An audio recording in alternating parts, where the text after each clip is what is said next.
Hello and welcome to Dice Punks, a tabletop role-playing podcast where we focus on playing full campaigns in less well-known systems. This week in episode 0, though, we've got something of a special treat. A one-shot in a game called Psionics, which is based on a system called, coincidentally enough, Dice Punk. This is part 2 of episode 0, so if you haven't listened to part 1 yet, you'll probably want to hear that first. There's also something I want to mention about the process of recording this one-shot that makes an appearance in part 2 here, which is that the Dice Punks record in our homes in various places across the United States, and in one of those homes, the power went out for upwards of 10 hours right in the middle of our recording session. So you'll hear the spot where we had to reconvene some days later to finish the one-shot, but I hope it won't end up being too disruptive to your listening experience. Without further ado, we rejoin our beleaguered teens just following a tragic turn of events. Thanks for joining us.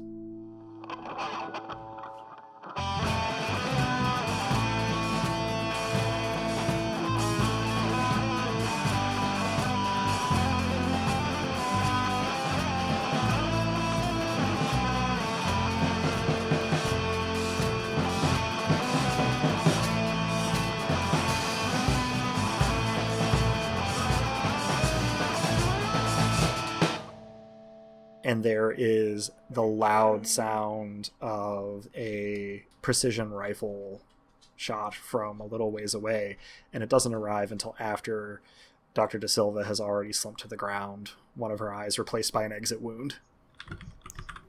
So is she slumped over? Is she breathing? Is she all right? Do I need to do a first aid roll to find that out? She is. She has an exit wound. Takes just a glance. She is fully dead. Like, not all of her brain is still in her head. That's going to take Sam a breath longer to grok than most people. Like, there's going to be a moment of, she might be okay. Here's the thing, too. As I mentioned earlier, one of the sort of foibles of the overflow system is that intense emotions can add to your overflow meter. Why do you always do this to us? Because it's a mechanic in the game, and it also is related to gaining character advancement very, very quickly. If this happens to you, then you not only get some overflow, you also get what are called, I believe, character advancement or color advancement points or caps toward one of your new psionic abilities. So color advancement because the psionic trees are color coded. Correct, yes. Thank you for clarifying that. Telekinesis is blue, psychokinesis is green, and pyrokinesis is red.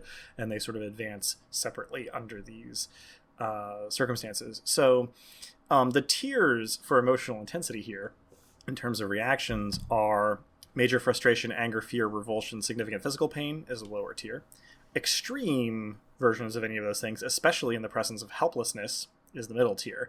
And then explosive rage, total unthinking terror and panic, genuine all-consuming hatred and lust for revenge, blinding jealousy and envy, especially in the presence of seemingly total helplessness, is the highest tier. I will leave this to be a roleplay decision to you guys. I think that Rue will probably suffer from that first tier because they have just killed 5 people, but this person they know and like, but also death seems okay to them. Yeah, I'm going to say this is middle tier for Sam. Middle tier for Lane, yeah. Sam is probably not as freaked out as some might be, but the urge to protect people he cares about is definitely a serious drive for him. High tier for Nick, considering that he was just learning about the collapse. Bronze Age civilization. And, this is the end of Nick's personal Bronze Age. Yes, it is. Oh, His no. Bronze Age has collapsed now that Dr. De Silva is very obviously dead directly in front of him. Where did we put Lane on this? Mid. Sorry, I didn't mean to interrupt you. Middle, okay. Well-liked colleague, also, what the fuck, they're trying to attack children under my care. Yeah. Okay. Also me. So I'm going to make a couple of rolls at the lower ends of these because I don't want anybody to just arbitrarily die in the middle of You don't want us to actually overflow? one shot. You don't want us to gun Sephiroth. I want it to be a possibility, but I would prefer it if, and I'm going to follow the dice here, but I would prefer it if this puts you in a position where you had to dramatically overflow to save your friends later. That's not what happens. That's not what happens. We're demoing the mechanics as much as anything here. So, for Rue, you gain, what is that? 9 overflow, and you gain 20 caps. Yeah. That's Okay, going to be cool. in red for you. Sam, you gain, oh boy, 20 overflow, Woof. and that is 24, I made a horrible decision. 54 blue caps. I'm sorry, where are those? Oh, I see it. I see exactly where they're noted. Ignore my question and instead proceed with the story. Lane, you get 27 overflow, and So that leaves me 3 away from overflow. Cool. you get 40. I believe it's going to be red caps for you as well. Okay. Yeah, I haven't used any psychokinesis, so. It would be very fourth wall breaking for Sam to yell, Mr. Drummond, don't gun Sephiroth on us. I will also say I completely forgot about this until just now, and that's my bad. You guys should have been getting appropriately colored caps every time you used a psionic ability. So it's Okay. going to be a smattering, but it may make enough of a difference. You can ballpark it. My fault for forgetting. How to many bring it up. caps per thing? Level? 1. Okay. Just 1 per use, regardless of the level. Yeah, I've So used each 4 time there. you've used a thing, you gained 1 in that color. I'm going to say did I use 4 things or 5 things? It's in that ballpark. Probably Yeah. 4. ballparking Yeah, it is I fine. used 4. Okay. So that would mean I'm at 58 caps, let the record show. So I think your threshold is probably 60, isn't it? I think that's true. Yeah. So that would be the threshold for getting a New thing. a new one. Unfortunately, I believe that these bursts don't stick around. They sort of ebb if they don't hit the threshold. But I now have enough dice to roll for Nick. Speaking of hitting the threshold. Yes, and I'm just gonna throw it out to the kindness of our DM that I only have 32. The lower overflow end of slots the left. high emotional intensity one is 9d6 overflow gained. So I'm rolling I think- 9d6. Oh, okay. I thought that was 96. 96. Yeah. I heard I thought that 96, was like the 96 as number, well. not like. Yeah. I definitely, me just, too. I was my like, oh, soul Nick is briefly dead. That's lost him. interesting. I mean, I think possibly. Yeah. Don't kill Nick this soon. He do be counting. Yeah. I am being true to the character. I'm just throwing 24 that out there. overflow. Oh, okay. Whew. Yeah. I think Boy, I'm it's still closest kicking. to, falling out. How many? I have have like 8. 3. I have 8 until. It's cool, you guys. Just leave the fire stuff to Rue. I'm actually, I'm in that's- decent shape here. I was using, get- yeah. 98 green caps. Holy sh! Wow. If they pass And your how can we threshold use this? for your green psionic ability, you can actually learn, basically gain a level. Oh, because you're at 5 and not at 3. Yeah. She put all of her wow. Yes. Yep. characters' stuff into just the one. So, yeah, it's higher. Okay. So, nobody overflowed? Nope. Not yet. Not as yet. Nobody overflowed Well, yet.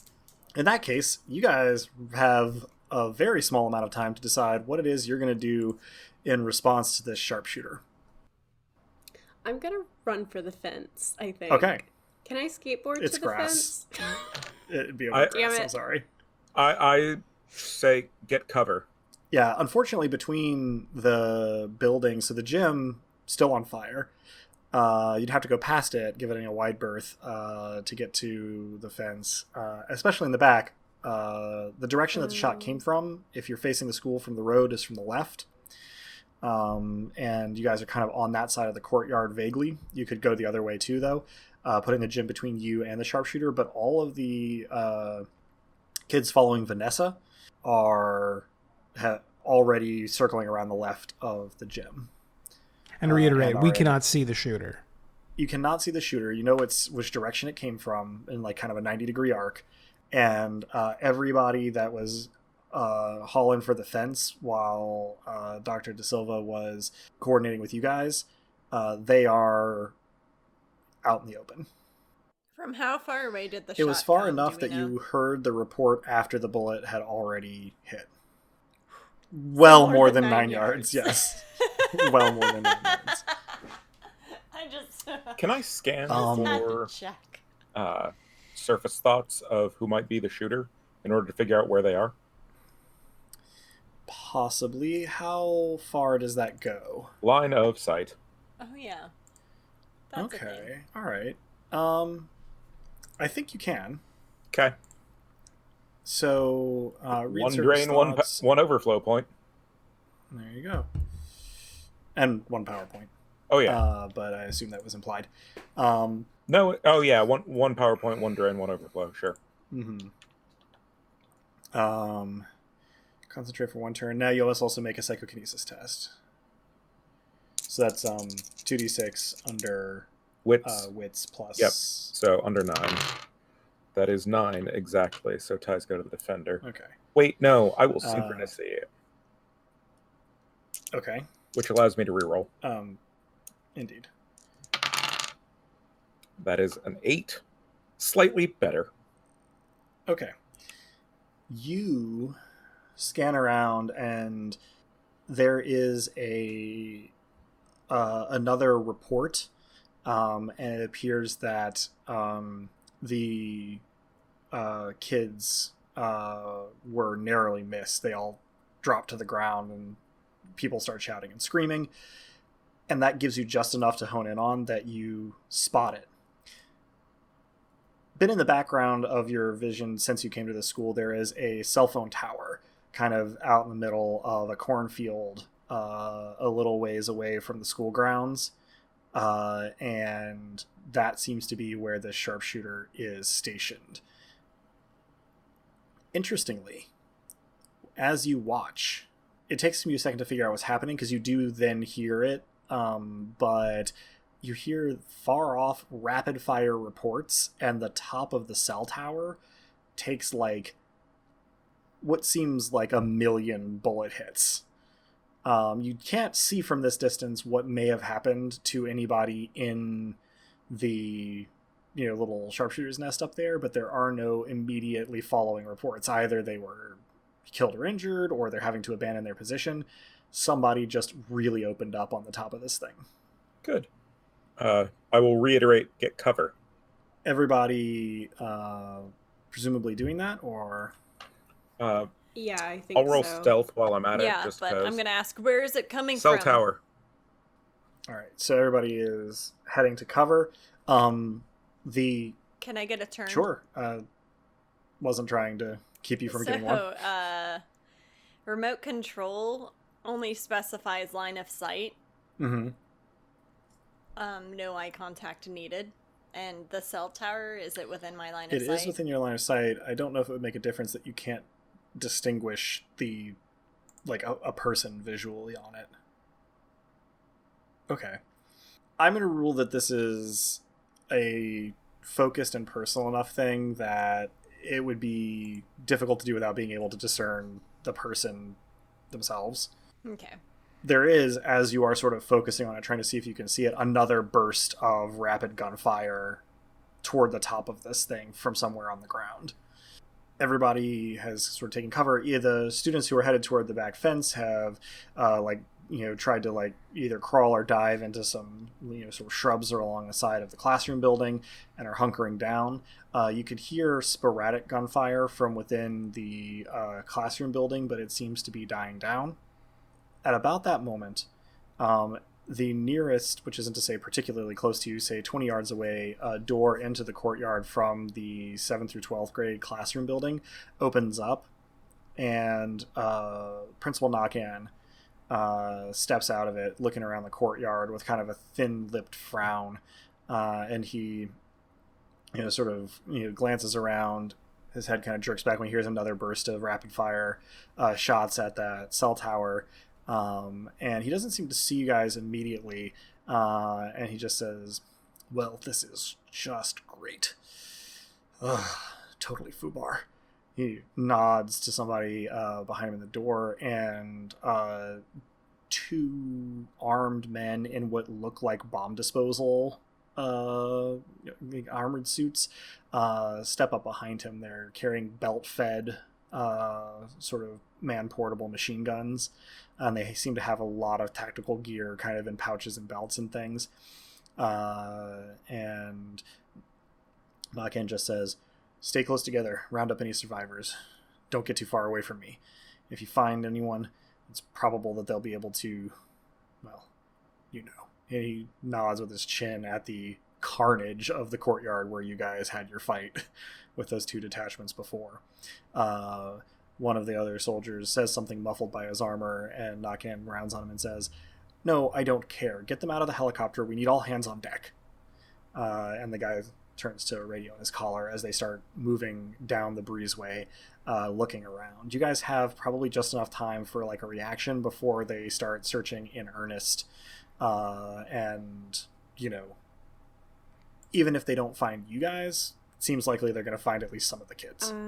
I'm gonna light some firecrackers and throw them in the opposite direction of us and the children. Okay, that's just going to be a probably strength roll just for the distance. No, that's a 6. All right. I mean, you do throw them, and you throw them away from you. It doesn't have quite the stealth game effect that you would have wanted it to have of having them go run toward the firework. Before they explode, can I TK push them further? I think you can. Synchronicity it? Or wait, I don't think have you do, synchronicity. yeah. I have. Sorry. No, I have good luck.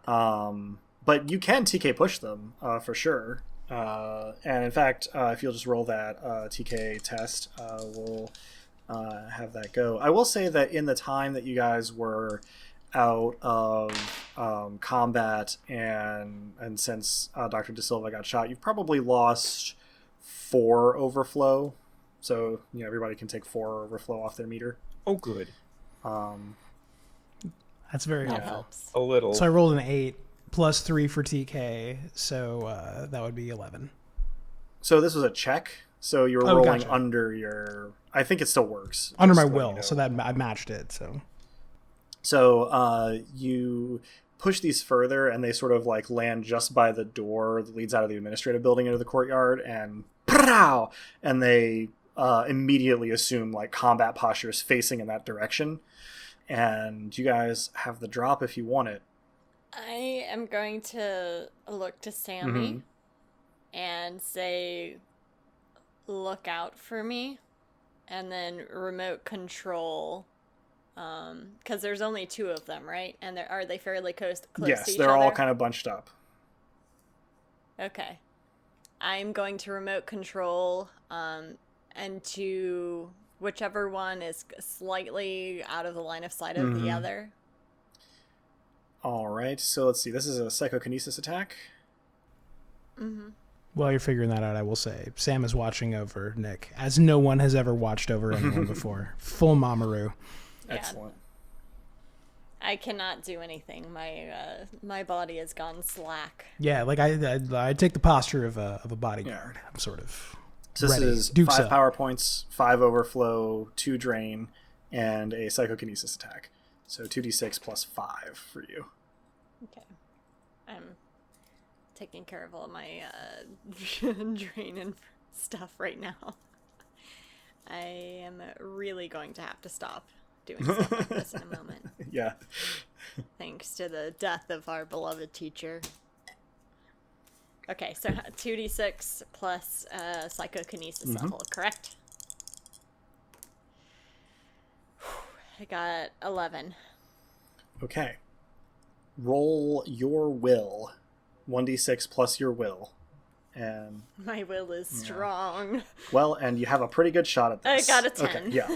I only rolled a 1, but my will is You have 9. taken over the body of the bomb disposal looking dude on the right. For everybody else, what Alright. seems to happen? I mean, what does Nick do to invoke this? Just eyes real wide, or is there like fingers on the sides of the head, or? I'm going to put the fingers on the side of my head as I invoke it. My eyes roll back into my head, and then I just drop. Completely insensate. So you are now in the body of this soldier who is standing next to another soldier and Principal Knockan, and they are the other two are looking around in defensive postures. You are like sort of jerk a little bit as you get the balance of the combat crouch that your new body is in. Your action. I am, I imagine their weapons are at the ready. Mm-hmm. I'm just going to pivot and shoot the other guy point blank. All right. So this is fun because you are using his heavy weapon skill. Yes, his stats, hopefully, because I don't have any heavy weapon So skills. roll 2d6 and let me know what you get. 2 6s! Wow. All right. So Holy shit. Oh, yeah. Whoa! give me just a second. I will say, while you're figuring it out, because subtlety is for cowards, when Nick falls, Sam catches him, like Pietà style. Wonderful. Okay. This is going to be 4d6 damage.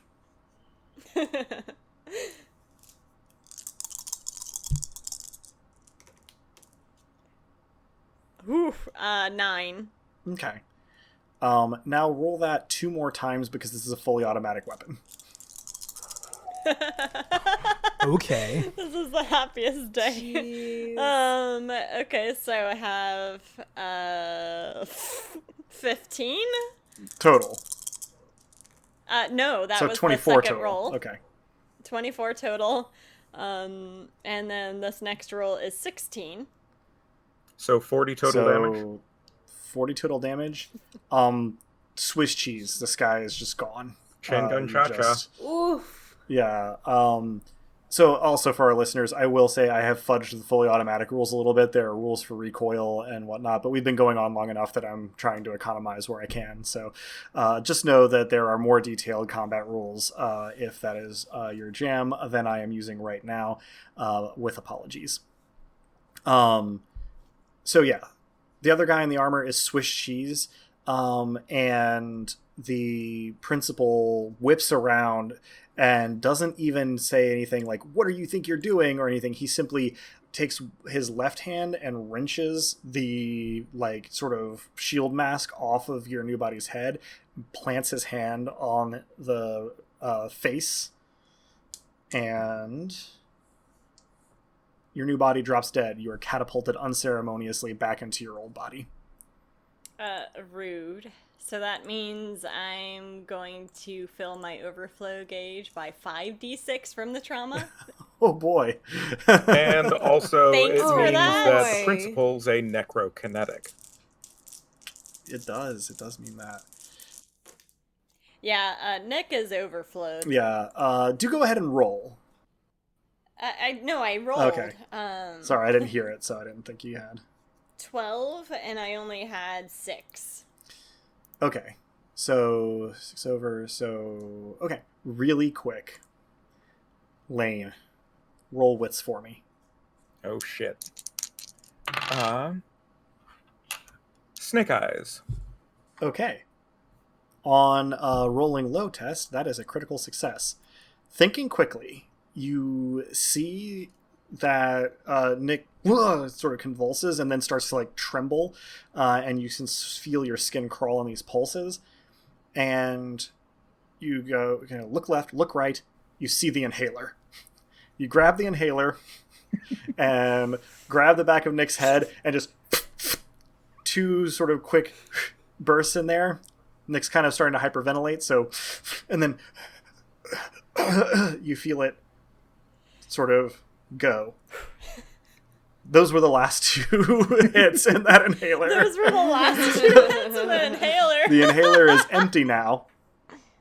I just got my EpiPen. And Nick is at max overflow -1. Oh, thank you, benevolent DM. I look at Nick, look at Lane, look at Nick, look at Lane. Smile. You are still sort of like trembling and like tremoring, but you are not overflowing currently. I don't think I can walk. Yeah, and again, for our listeners at home, this is a little bit of fudging. The use of drugs and pharmaceuticals in this game is statted out pretty heavily, and I don't think inhalers are in it. But some of them do reduce your overflow. They tend to have knock-on effects, and in this case, I am hand-waving that to just be that you're effectively in shock and unable to function normally for a little while. But you are also not murdering all your friends by making their heads explode, which is probably what would have happened in what the rulebook creatively calls the obliteradius. That would have been very sad, considering that I was very close to all of them. So, Nakan, now by himself, is looking around wildly for where somebody who could have puppeteered his soldier there could have come from. But before anybody can really do much of anything, there is an almighty grating crashing sound, and a car that is fairly familiar to Sam comes crashing through the fence. It sort of skids to one side, leaving wheel marks in the sod, and it comes to rest with sort of the back end facing toward Nakan, and the driver's door facing toward the hedges you guys are hidden in. And you see your grandmother sitting in the driver's seat of this car with her refurbished Gatling gun in the passenger seat. The passenger window is shattered out. This is something that in a longer campaign probably the listener would already know, but my grandma is a real talented engineer. She makes all kinds of cool stuff. This thing's especially cool, though.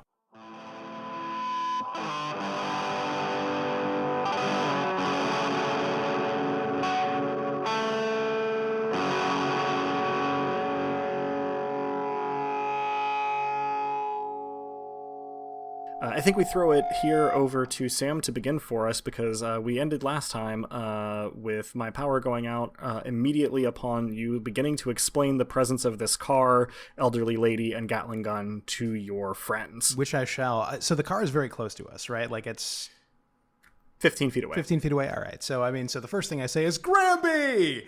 Then I explained what the hell I meant by that. I explained that this car, that's my grandma. I was just thinking, actually, the situation we're in could really use my grandma. She makes all kinds of cool stuff. And, specifically, there's a big gun she's been working on that I've been meaning to try out. So it looks like things are going to be okay. Then I go hell yeah. Fucking rad grandma.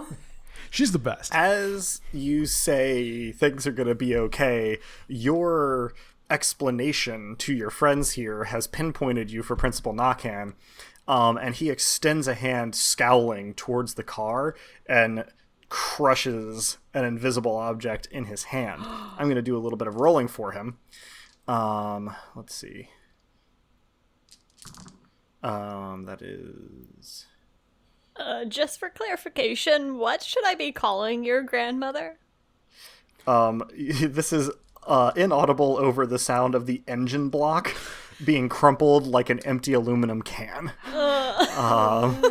The interior of the car is okay. Your grandmother gets thrown around a little bit by all of this, but Principal Nakan has essentially, like, you can almost see where, like, gas and oil and transmission fluid are squirting out between sort of like imaginary fingertips as he sort of crushes this thing like a citrus fruit in his hand. The car will never run again. There's a brief moment where probably this is the first time anyone present has seen Sam not smiling. And then he runs over to the car. You hear from the car your Granby, who you know to be sometimes somewhat quick to anger, but generally not terribly foul-mouthed. She tends to do like Home Alone pseudo-swears, if she gets particularly frustrated. But in this case, you can hear her, in sort of the same basically characteristic tone. That son of a bitch, my car! Oh, I will. And then you hear some rustling around. In the meantime, I think everybody probably needs to roll initiative so that we can have this showdown between you and your erstwhile principal. What was initiative again? 2d6 plus speed times 2. Okay, the additives there, speed times 2. All right. 12. 23. I legitimately just rolled 2 ones, just for the record. So speed times 2 is 8, plus 2 is 10. You should probably also say yours out loud, too. Oh, mine's 19. Joanne. Sorry. I have 12. You're I think too that's... shocked by what has happened. I'm gonna say, your yeah. Gram swear. Or Granby, is that what we call her? Granby, Called I her think. Granby, yeah. That's so That's a cute. marvelous like an name. M. And I didn't catch 23. Lane's initiative. 23. Ooh.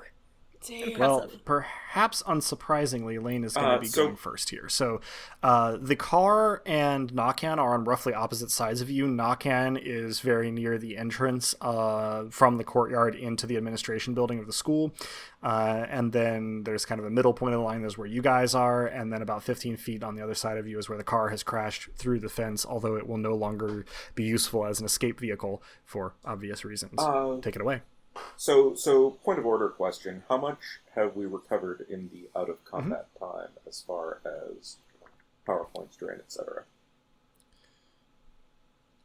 I believe that the 4 overflow I gave you guys back just a little while ago before Nakan showed up was the extent of it. Very little time has elapsed since then. I'm going to raise his temperature. All right.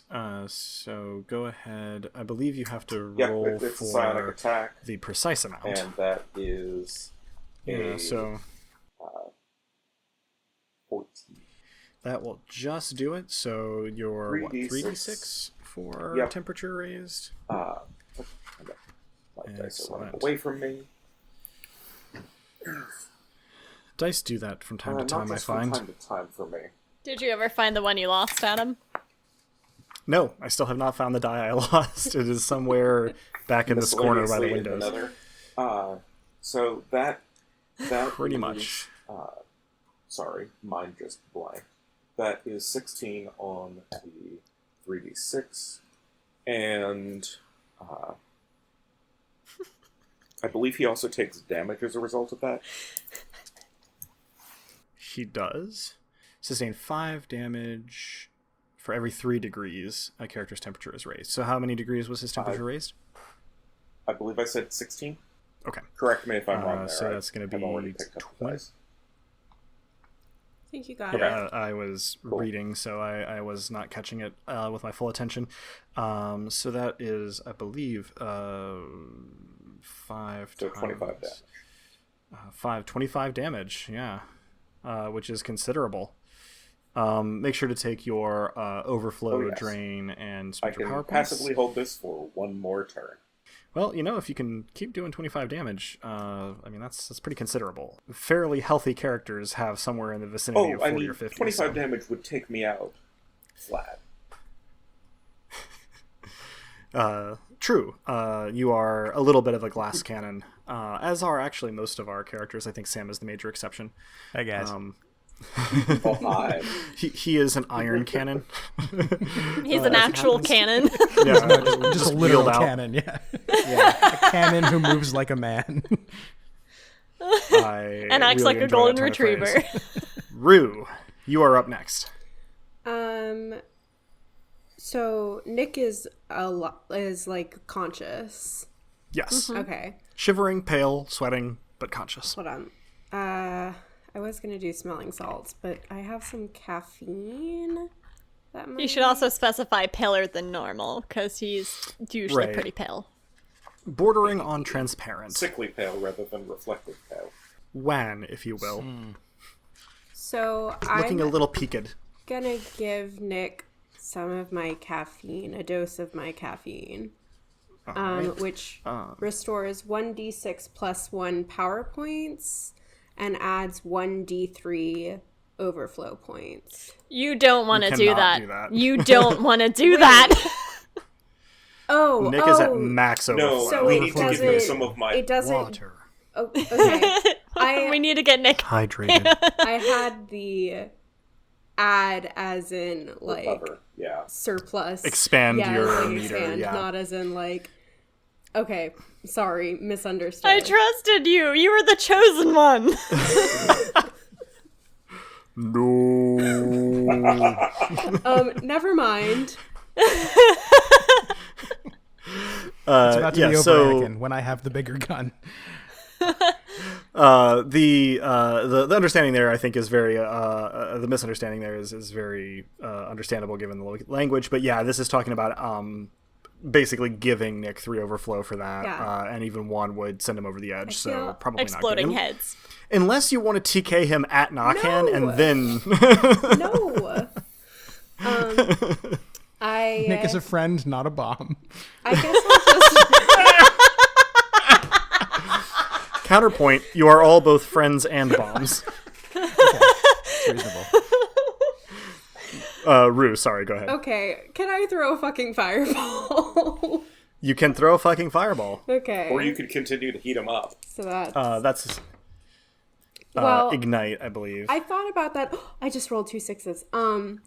But Yes. also I thought about that. However, I don't think Rue is more of a like low and slow. I think Rue wants fire. Yeah, it seems out of character for Rue, and she Probably true. may also not really have, like, in character, never mind mechanically discovered that. Yeah. It's too bad that Rue probably... Well, and Go like ahead. they can like. I don't know. They're figuring it out. Yeah. It's too bad that Rue probably hasn't played Earthbound, because this would be a great time to yell, PK Fire! But you're at level 3 for Yes. PK, is that right? Yes. Okay, so 3 power points, 1 drain, 3 overflow, and go ahead and roll your you rolled the pyrokinetic attack, and you got a critical success on Yes. it. That's right. So... yeah, go ahead and roll your damage there. I'm actually going to track back in the rulebook to where it talks about critical successes to make sure that believe I that's an optional thing you have am to getting take. everything I have it. for attacks. Yeah, it's just always a hit. Okay. It does not add extra damage. Okay, But so you hit no matter what. the damage is 14. 14. Yeah. All right, so that's Soup. and he will be ignited unless he makes a speed check, which he's about to do because it is his turn, or he's about to try anyway. So handily makes the speed check, is not currently all the way on fire. Doesn't actually seem super phased. Like, he's got visible burns and is visibly sweating from all of this, but does not seem to give outward signs of distress.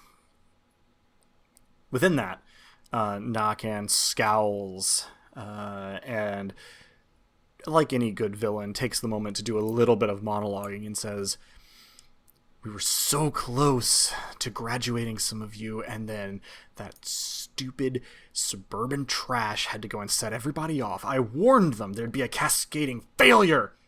And on the shout of failure, he clenches a fist in Rue's direction. What is Rue's defense? 11.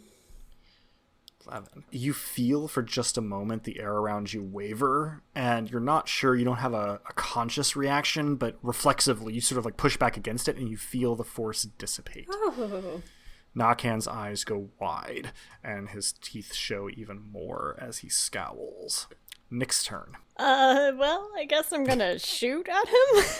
Best thing you really can do, given the state of your overflow. Remember, each round that somebody does not use a psionic power, they get to lose 1 overflow. So Yeah, so and remind Rue, me if what you I haven't need already, 3 power points, 3 overflow, 1 drain. Remind you what you need to roll for that. for rifles, yes. For rifles, so you've got, I believe, just trained in rifles. So you're just going to roll 2d6 and try to get as high on that as you can. I got 2 4s, so an 8, and as I kind of raise my rifle, I'm going to yell, "Sorry, Principal, but I don't think you're acting in the interest of the student body." Your 3-round burst goes wide, and he doesn't even seem to flinch as bullets whiz less than a foot past his head. He chuckles and says, "The interest of the student body. Your tools, nothing more." And with that, it is Sam's turn. All right. Well, does it take me a turn to close the distance to Granby's car? You can move and still take an action. Okay. It's not that far. So I get there, and she seems okay because she's swearing, which She's probably bruised, but she's, like, not too much worse for wear. I tell her she's the best. I give her a kiss on the cheek, and I heft my Gatling gun. All right. I also, by the way, when Narcan says that we're tools, I say, with great satisfaction, "You're the tool."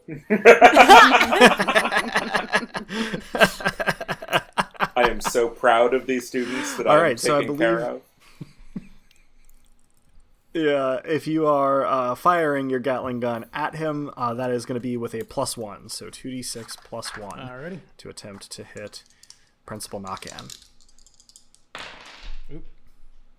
7 + 1 is 8. Okay. Now, this is a full auto weapon, which I glossed over some rules for earlier because we are winding down here.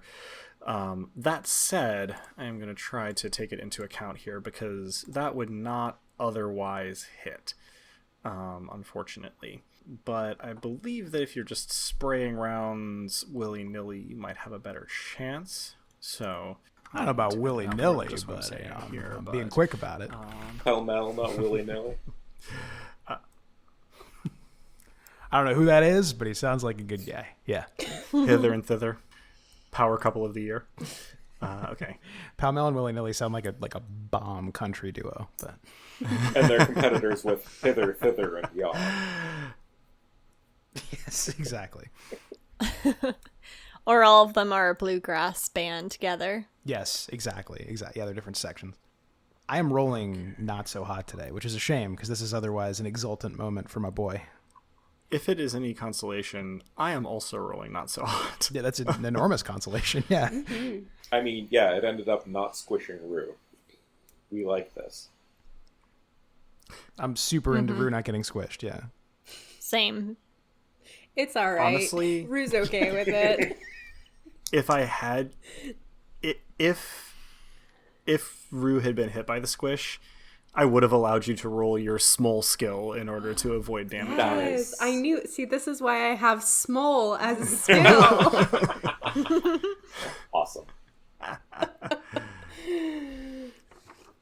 Okay, so you had rolled an 8, is that correct? Total, yes. Okay, so roll one more d6 to hit here. Okay. Come on. 1. Oh, no. A 9. Okay. Well, as it happens, I probably should have figured this out earlier. It says plus 1d6 for every 5 rounds fired. Oh, that's damage. Okay. Basically, this is suppressing fire at this point. Indeed, Nakhan does have to basically throw himself into the dirt to avoid it. Which is good because he can't reach out and touch us. Indeed. So this makes it Granby's turn. And she steps out of the car, still muttering appreciations, and tosses. What did we end up calling them? Scrap gauntlets. Scrap gauntlets, yes. Tosses the scrap gauntlets sort of at Sam's feet as she pulls out from underneath the sort of pulls out from the floorboards in the front seat of the car the varmint rifle that you guys keep around the farm. And shoulders it, shouting, "I always thought you were just a no good for nothing suit," and fires off a couple of shots at Principal Nakan. And she hits, if only barely. I love my grandma. Now, this is not a high caliber rifle, Amazing. but it does take a chunk out of Nakan. Yeah, and he swears loudly. That brings us back around to Lane. Time to keep cooking the principal. Go ahead and roll that attack. No, I Make don't sure even have he's to roll well the done. attack, because I'm just continuing it from before. I spend PowerPoints and just keep going, I believe. Oh, yeah, I did not have it in front of me, so... Yeah, no, Yeah, I've been jumping around that's the fine. rule book quite a lot here. That My is apologies. a 12, which is All right, another 20 so damage to that's- him. He looks flushed. His breathing is very rapid as he stands up. Give me just a moment to make a roll. The air around Principal Nakan starts to shudder, shimmer. It feels very dangerous all of a sudden. Rue, your turn. I'm trying to decide if I see the shimmer and think to raise the temperature as well. If you would like to leave it to the dice, you can always roll a wits check. That's a good idea. I would like to do that. That's my... So Yeah. just roll like 2d6 under 1 or wits. 2d6 2d6, try to roll under your under wits. my Yeah. wits. Okay. I did. I rolled a 3. Nice. All right. So yeah, you have that thought. Okay. You go, oh, hey, that's a good idea. Okay. All right. Then I am going to do the thing. So I first have to roll it as an attack. Yes. You need to roll a pyrokinesis attack. That's going to be a 10. And you're adding your pyrokinesis of 3? Yeah. Yeah. That's already added. I think because he's laying on the ground, Nice. that hits. Yes. So now you roll 3d6 for the degrees Celsius that you raise his temperature by. That's 14.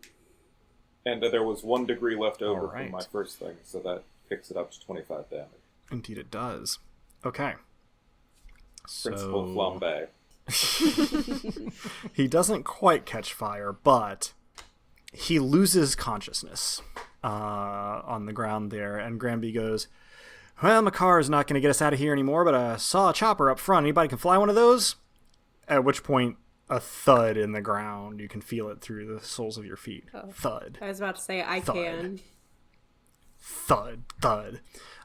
All the students that you guys haven't thought about in a minute because you've been fighting for your lives are a little further away from Nakan than you guys are, but they start to sort of like stand up and look around and be like, is it safe? And then like feel the thudding. And you look over, Principal Nakan, unconscious, is starting to levitate off the ground.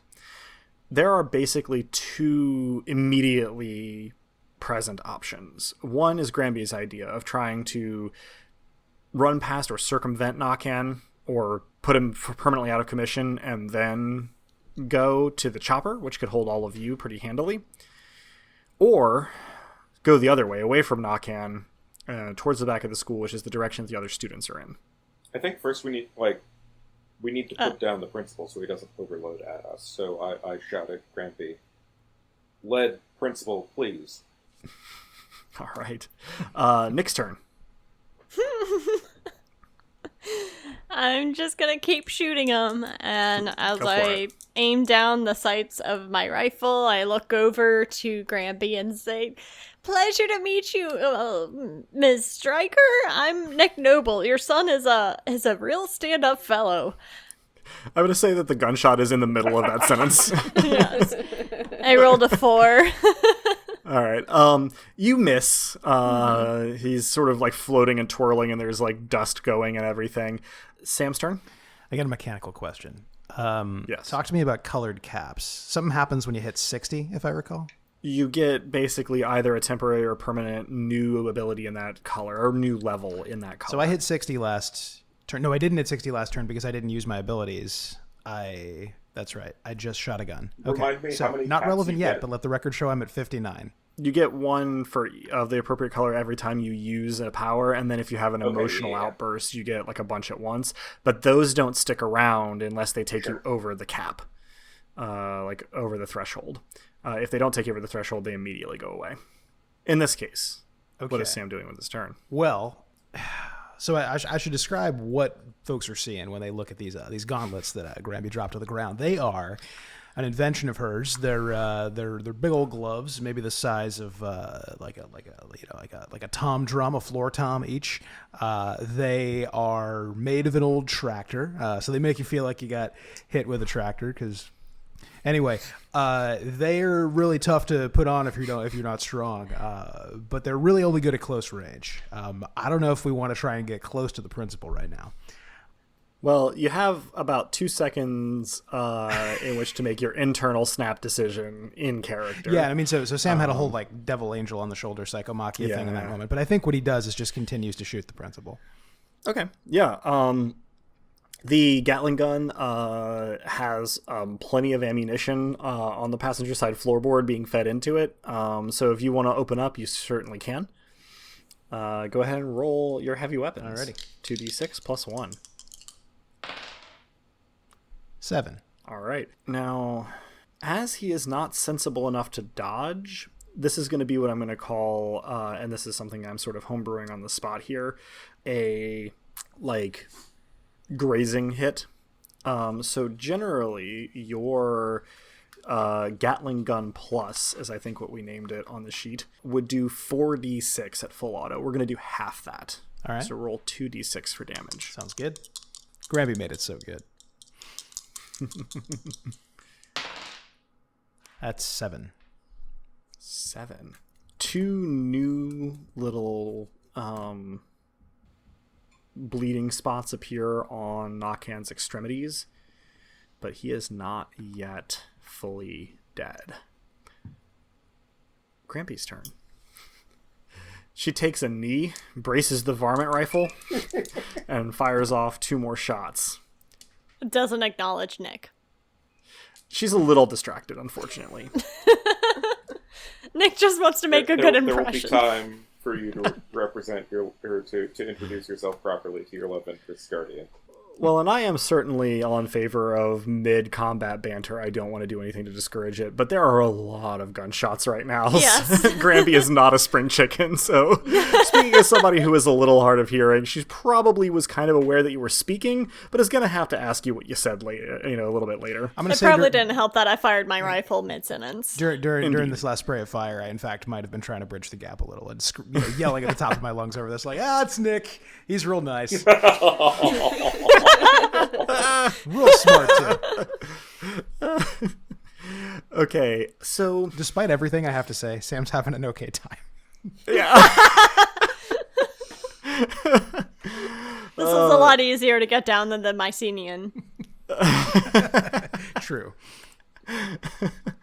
Pretty good point, honestly. So yeah, Granby hits him center of mass twice, and he falters but doesn't quite fall. And before it goes back up to Lane, one of the elementary schoolers behind you guys, who has been crying this whole time, seeing Principal Knockan in this position, has just sort of zoned out. Nobody's really noticed it because she's behind you. But suddenly, you hear almost simultaneous whoosh sounds as behind you, this elementary schooler is wreathed in flame. And so is Principal Knockan. The thrumming in the ground trails off as the visible silhouette of his body in this flame slowly shrinks away to nothing and the flame disappears. There is no sign that Principal Knockan was ever there. Not even his belt buckle hits the ground. Great job, kid. How is the... The kid has passed out and is now smoking. Oh. I go over... Does not stop Sam from also I go congratulating the over kid, and by make the sure way. the child is okay, and assume, like, oh god, I'm the adult in this situation, and I have a whole bunch of unstable, destructive children. Oh, shit. Yeah, so Lane, you run over there. Let's have you roll a first aid Text. for me, which you Yep. have at basic. So that's going to be what? Yep. Plus 0, so just 2d6. 5. All right, that is under your wits. This student is breathing rapidly, heart is beating erratically, but doesn't seem to have been harmed other than some singeing on their clothes by the flames, and doesn't seem to be in any immediate danger. The other children are scared, but no one seems on the edge of tipping over, and now the school grounds are eerily quiet. I assume that the helicopter is not enough to house all of the students. No. Maybe 10. We need to get Including everyone you the guys. fuck out of here. So I think, Hijack a bus? are there school buses? There are not. Then I will ask Granby how far away her place is. So I don't think this is something that Drew and I nailed down, but I'm going to rule that Sam's place is pretty close. Granby was able to hear the explosions and gunshots, and she goes, just halfway into the holler, really, maybe a mile or two away. Would you object but to having some... My car's not would you looking object so to great. having some guests for a little bit? Probably not over. Oh, heck no. Not a whole lot of space to sleep, but... Yeah, probably not a place to sleep, but plenty of places to sit and, Sam makes a face that I'm going to try to make audible. Very excited about company. Slumber party. I think we even have some fresh blueberries. I could make some cobbler. That would be real nice of you. And at this point, you can hear in the distance helicopter blades beating and getting closer. I will do the full, yes, I am the authority here. Alright, everyone. Sam's grandmother has been nice enough to volunteer their place as a place for us to go and stay for the moment and regroup and, make sure everyone's okay. So, if you could all... I won't make you form lines because that really, given today, that's silly.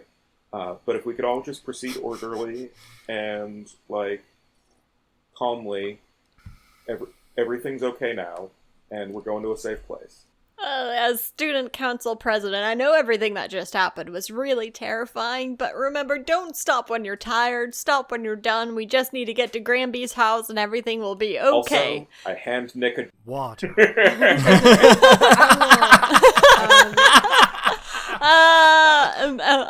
this highly Nick, illegal? it'll make you feel better. You will not be at risk of What do I... exploding. Oh, that might come in handy, because I did kind of just die, but not in my body, and it was really confusing. How do I do this? We're gonna leave Lane and Nick to discuss the logistics of getting hydrated. As Granby turns to Sam and goes, "Well, I reckon those helicopters are gonna give us some trouble if they see where we're going, and I don't think we're gonna get out of the woods quite that easy. But if we can, deplete their local forces, maybe we'll be okay. At least your granddaddy always told me that's how it went in Vietnam. So." I'll take the kids back to the house. You got the car, well, what's left of the car, the gun, and the gauntlets. Any of you kids know how to pilot that attack chopper out front? Yes. I raise my hand as well and say, I have 100 hours in flight experience. I have an RC helicopter. She nods gravely at both of these as though they are equally impressive. Sam and is says, looking back and forth as though this is a very difficult choice. and goes, "Well, I hate to ask it of you, and I don't think I'd blame you if you didn't want to, but I think we need a rear guard since they got more reinforcements en route. But if we can keep them occupied so they don't see where we went, it'll buy us some time. And if they have to fly in more people from Quantico or whatever, then we have some time to lose them. You up to it?" Vanessa speaks up. She raises her hand. She goes, I think they've done an exemplary job so far, but, well, I can certainly get the children to the Stryker farm if you would prefer to stay, Mrs. Stryker. She says this with a question mark and is sort of like straightening her hair and trying to look kind of professional. And Granby kind of nods and goes, yeah, all right. And she goes around to the trunk of the car and pulls out the proper hunting rifle and goes, I give you kids a hand. So Vanessa starts directing traffic out through the gap in the fence that the car made, and saying in her best kindergarten teacher voice, okay, everyone, we're going to stay low and quick. If you think that you're in danger at all, just run in a crazy curvy line, like you're trying to avoid somebody in tag. Let's go now. And starts leading them down the rural highway toward the Stryker farm. I call out. When you get there, Alexander will bark at you a lot, but just hold up your hands, let him smell it, and then scratch him behind the ears. He really likes that. How many overflow do we lose? Or so the helicopters will be coming into easy view at around the time that you guys have lost about 10 overflow. cool. Oh, good. Table talk. Joanne, Yes. what is your training at for the pilot?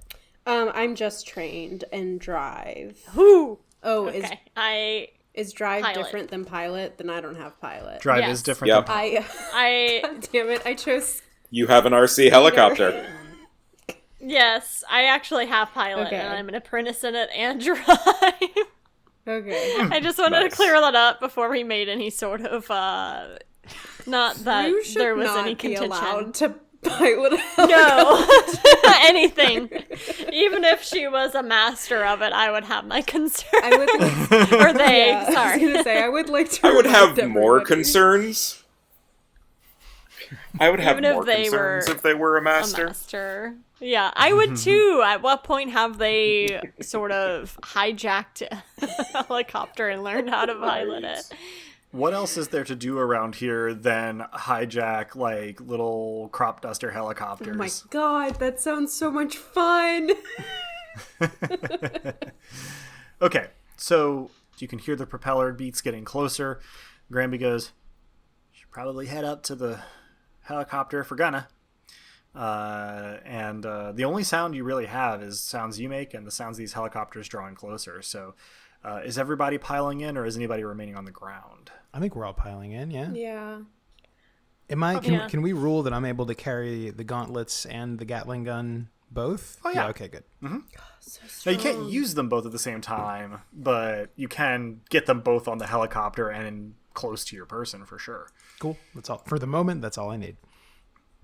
This is probably a good time to let you know that my 100 hours have been on a simulator and not on an actual helicopter, but same difference. Don't worry, I'll help you out. Absolutely. No. It's just like how if we ran into a real egg friend, Rue would be qualified to jump in there, right? She's got practice. Yeah, for sure. Oh, excellent. Whenever you're using your Tamagotchi, I should say Sam is like just trying to sneak a look, but like doesn't want to quite ask about it. He's interested. Rue is I oblivious like the to idea that. of this Figured as much. gremlin finding 20 or 30-year-old Tamagotchi. It's an heirloom. It's an heirloom. Oh, Okay. I have never felt more old in my life. Uh-huh. Right. I found it in this old curio shop. Oh boy. You guys troop out to this helicopter. And Nick climbs into the pilot seat. Would I be correct in assuming that Rue climbs into the co-pilot Yes. seat? And it has to climb in. Yeah. Almost like clambering, I assume. Excellent. So, everybody else is in the transport hold, which has the sort of like strap-in seats, the sort of jump seats. Also, the two sliding doors on the side are open. They don't feature any mounted weapons, but boy, would they be handy for, say, firing a Gatling gun out of. For instance. That's a weirdly the attack specific example, helicopter. but sure, yeah. Yeah, I know. Just what came to mind. I was moved by the spirit. It's my version of glossolalia. I mean, it may also be worth pointing out that helicopters stay aloft through very delicate machinery that you can pretty easily mess up with, say, TK. Yeah, it is a fact that they are pretty fine-tuned machines. So, quick overview. The armaments on this attack helicopter are a unknown as yet number of sort of near attack air-to-air rockets, as well as a front-mounted machine gun of some description. It is unlikely that Nick climbing into this knows which buttons or triggers trigger what, but... These weren't on the simulator. Exactly. But they're definitely there. They exist. So, those could be useful. Go ahead, Nick, and roll me that pilot with a +1 from being apprentice. So 2d6 plus... or rather 2d6, and you have your wits +1 that you're trying to roll under, so 9 or lower. Which is really your wits, because Just you were my also wits at this Hydrated. point. Oh, correct. Yes, just your wits. Thank you for catching that. I'm sorry, I just had to take a moment to laugh about this. Oh, no, that was in president feature character valedictorian. Yeah, everybody Hydrated. and then climbed into a helicopter. Except for Ryu, who is completely... Dehydrated. 16. So 8, a 5, and a 3, and then wits +1 is an 8 at this point because I'm sorry. Hydrated. How did you get an 8, a 5, and a 3? You should have been rolling 2d6. No, I got a 5 and a 3, so 8. Oh, okay. And then plus and 8, 3. which is my wits +1. So you're not adding those. You're trying to roll under your wits Oh. +1 for your skill and -1 for your Water. So if you rolled an 8, then you equaled your wits and you got them aloft just Yes. fine. Okay. But yeah, this was a skill check. I realized that I made it confusing in the way that I phrased it. That was totally on me. But yeah, so there's an ignition, there's as the propellers spin up, and then there's a little bit of like jerking back and forth as Nick gets it up in the air, but you up into the air. Nick is sitting in the pilot's seat, and Rue, you're looking out through the cockpit over Nick's head in the co-pilot's seat. And you can see, lifting off, you are facing in the direction of 2 identical helicopters coming in from the west. This seems to be the last of their reinforcements, so... As soon as I see them, I mutter to myself, great things never come from your comfort zone. I'm gonna rule that Nick doesn't know that the hold intercom is on, so everybody hears this over the speakers. Yes. Grammy takes True, the hunting magazine out of the rifle and fills it to capacity, which I'm not honestly sure what the hunting laws for rifles would be in this area. Apologies to anybody who does know these things, but I mean, I guess it's probably no more than 5 rounds. Also, it might be worth considering whether Granby would really follow those laws. Generally speaking, they are enforced at the manufacturer level if they are uniform enough. So I'm going to rule that she doesn't necessarily have more dramatically more rounds than that. Like, my experience is that like gas automatic shotguns have a chamber of 5 because some states allow as many as 5, and others you can buy a plug for if they only allow 3. Generally speaking, if she's modified something, you'll know it. As an aside, if anybody has not looked at their state's wildlife and fisheries regulations for the weapons that you can use while hunting, I highly recommend that you do so because they can be kind of wild. Like, no motion activated firearms may be used in duck hunting in Louisiana. Did you know that? I do.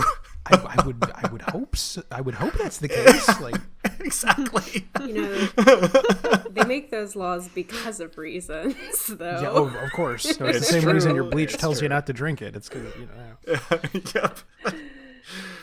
That's crazy though. That's so yeah, we're going fishing this weekend. Am I allowed to use thermonuclear devices of any kind, or like? Well, and I like imagining the guy out on like, kind of a rural farm somewhere with like a duck pond and just setting up like a motion activated turret to shoot ducks into the pond until the game warden comes out and is like, man, you got to take this down.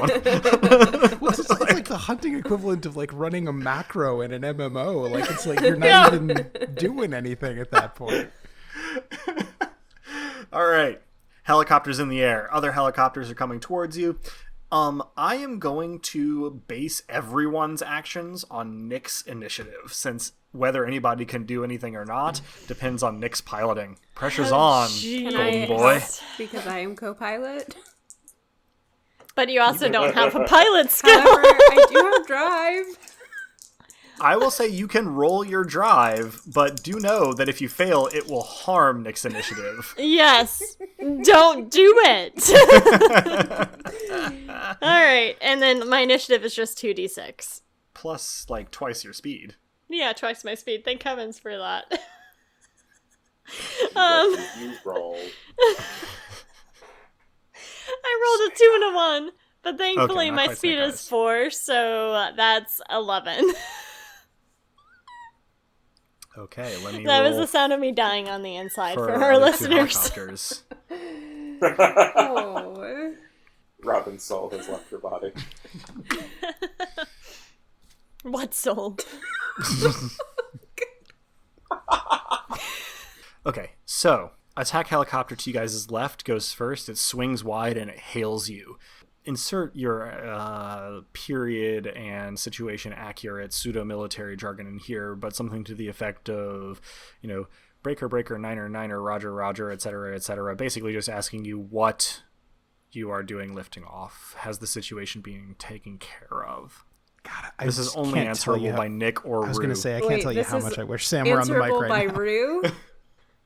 Answerable only by Nick Oh or Rue. no. Yes, okay. We're all gonna Oh, die. yeah. Okay, I get on the thingy, and I'm like, Roger, yes. Yeah, no, we're good. You're good. You can go home. Oh no! We're all going to die. Over. A bunch of jargon comes through asking for basically, who is this? Name and rank. So, I do have a Am I hearing this? I do Oh, have a yes, for sure. negotiation skill. I'm trained in Can I try negotiation. to steal? Can I try to steal it from Rue? I will fight you Roll for against it. each other. I am going to allow you guys to roll a contested speed, 1d6 plus your speed stat. I got a 7.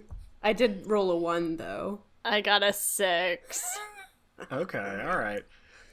Rue gets to go first. Roll your negotiation if you want to. 2d6, get under your wits. I rolled a 7. So that's under my All right. wits. Let me make a roll on their end. Oh no! I just lost a dice. You say something to the effect of like, "This is Agent Crawford. Subjects are neutralized. Zone is ready for securing. Come on in for a safe landing. Over." And you hear just kind of a long beat of silence on the other end, and then something to the effect of, "Approaching on landing vector. Cover our approach, please." Over, and they pull up. Your turn. I tell everybody else, these dummies don't know anything's wrong. Let's go.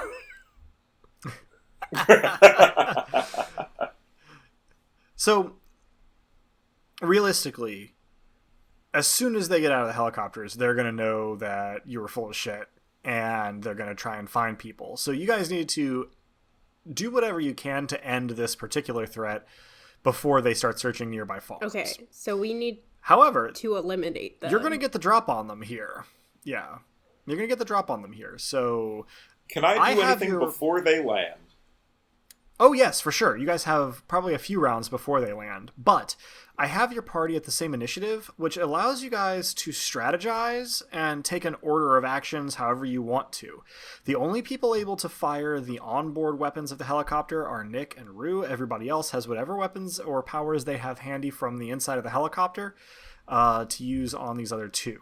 So take just a couple moments, but I will cut you off at a certain point to strategize, and then I'll ask for actions, and we'll resolve them. Wait, did you say that I suggest Rue to can Rue. fire something? Because I don't have... Nick and Rue can fire, and Rue, you have heavy weapons. Oh, I You're do. trained in Okay, them. cool. Oh, God. I am trained in them, but that means that I am rolling under my strength, which is a 4. You also True. have to be able to identify what buttons to push for the missiles. Oh, It's that's true. what... Wits is better, That would be a though. wits, though. Yeah. Okay, cool. Yeah, no, I suggest that I will be trying to overheat the gas tanks. That sounds Yeah. fun. Good call. Good call. So I'm definitely just gonna heft the Gatling gun again, provided there's an in-world reason that I know that I should, because currently Sam is probably still thinking about what Nick said. Outside of your comfort zone, he's still mulling it over. It was pretty deep. So you missed Oh. so you missed the entirety of the like these dummies don't even know. Maybe that's what snaps me out of it. Yeah. That's I mean, the people in the hold have not heard any of the conversation with the other Oh, okay. guys. okay. Yes, but I said these dummies to Rue, they mentioned everybody else. Yeah. Okay. Okay. Sure. Okay. Rue mentioned it, but That yeah, is I guess definitely They mentioned it to sufficient to everyone. snap Sam into action. So he's gonna get to it. Sure. If I may, I would suggest that we hold off on typical firearms, and if we can pass off them wrecking as a malfunctioning engine, all the better, but use those as a second thing. Otherwise, it'll put a big target on Okay. us. That Sam sounds moves good. away from the Gatling gun with tremendous disappointment on his face. I can make things hot. Sorry, Sammy. It's all right. It's all right. This is why you're the brains. And you're the brawn. I flex. I like to imagine that Nick's voice when he says brawn goes a little bit breathy. Yes, it does. And you're the brawn.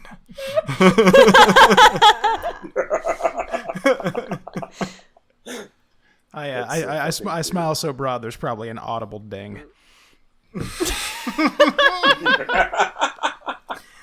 This is painfully cute. Okay, so who is taking the first action? What is it? Do you guys want to get out a whole order of actions? I think Our yeah. two pyros. Okay, I think that means that Lane has the opening salvo here. All right. So, do I have any idea where the gas tanks actually are? I think that's probably a wits roll. Okay. So you're rolling at So 7, I I will- believe. Yep. And that is a 3. Okay. So you actually are able to spot on your own helicopter where the little cover is for fueling. Mhm. And so looking at the other helicopters, you can spot it there as well. Sure. So now I will do the pyrokinesis attack thing. Yes, yes.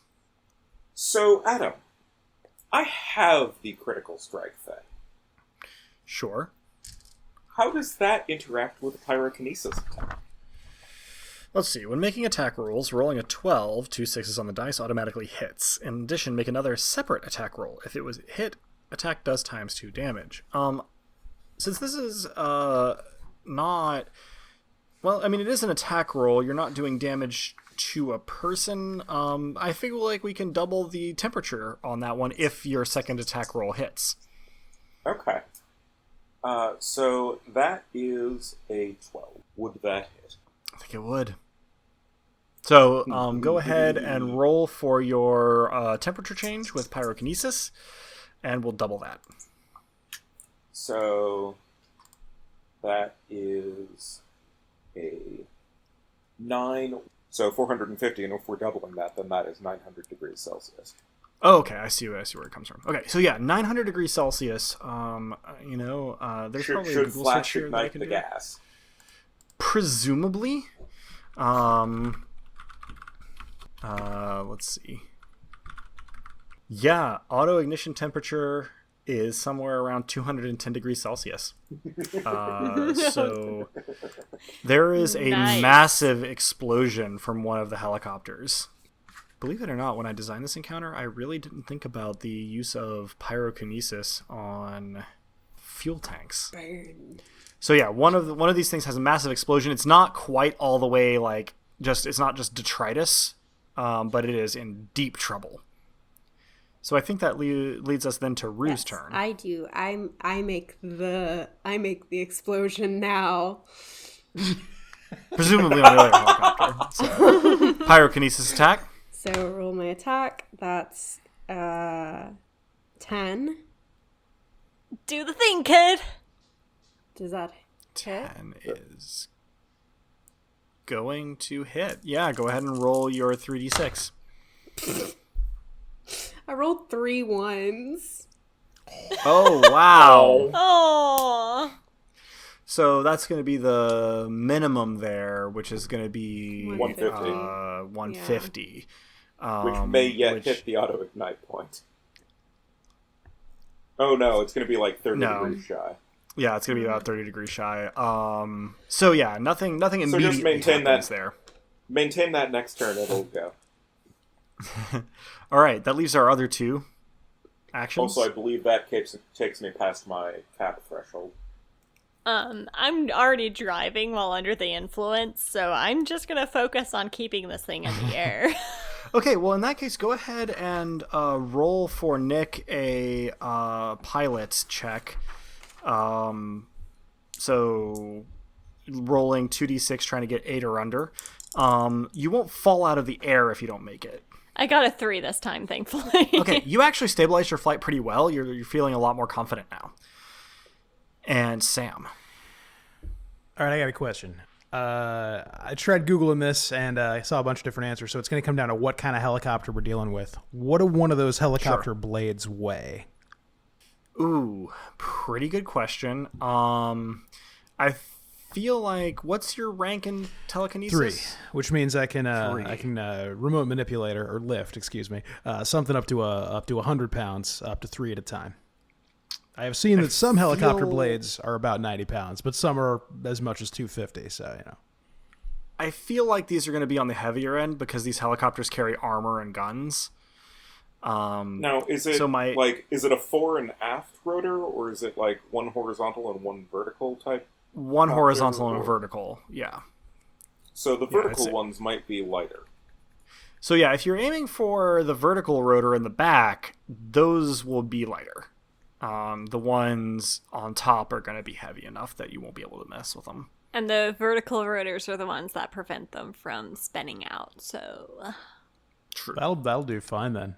Yeah, I'm going to lift that. Oh, and just a reminder to both of our pyrokinetics, 3 power points, 1 drain, 3 overflow.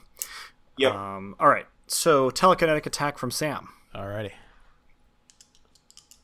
And that's D6 for each level, or that's just 2D6? 2d6 plus your TK level, try to beat their defense. Gotcha. All right. So that is... that's an 11 plus 3. That's 14. Okay. Let me Being Sam made it harder to do that math. Is that weird? That's not weird at all. It makes total sense to me. It was the mice. The mice are really goofing me up.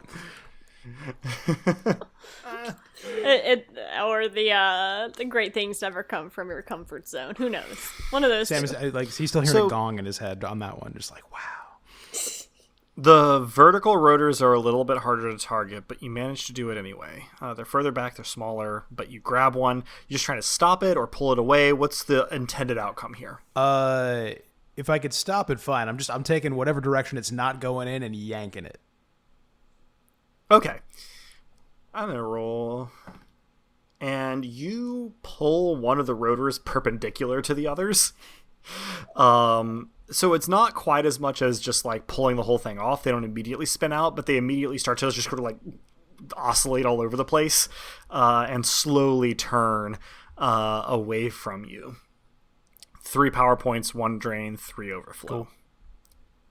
Okay, the remaining helicopter's turn. You guys have really torn this up. I was expecting attack helicopters to give us more trouble, but of course I was not thinking imaginatively with my psionic imagination. So excellent gremlin noise. Perfect. The pilot in the remaining helicopter panics and aims that helicopter towards the ground at irresponsible speeds.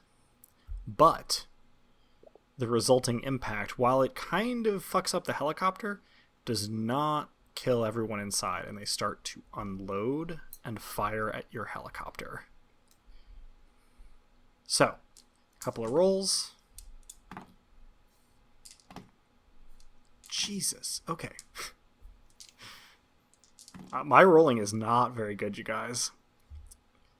A few bursts of, sort of burst fire, small caliber rounds plink off of the armor of the helicopter, but one burst does manage to sort of target Sam effectively.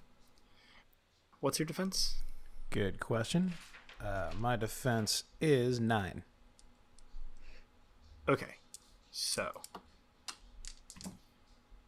holy shit. You take 18 damage. I'm all right. Sam gets 3 bullet wounds. Only one of them more serious than a graze in his perch on this helicopter. And Granby goes, "Oh, hell no!" And leans out the side of the helicopter. She hasn't taken her turn yet and is going to return fire. God bless Granby. And she's going to just straight drop one of these guys with this hunting rifle. Granby. Okay, so it comes back around to you guys' turn, and this helicopter has landed, and a few of the passengers have disembarked, but most of them are still on the helicopter. However, only one of the guys who disembarked is down. So there's 2 outside and an unknown number still inside the helicopter. Again, you have collective initiative.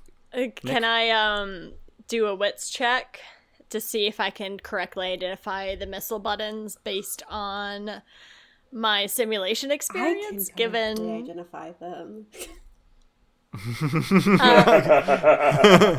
I called Nick, you dibs. may make the wits check. 8 or lower on 2d6. Dibs check.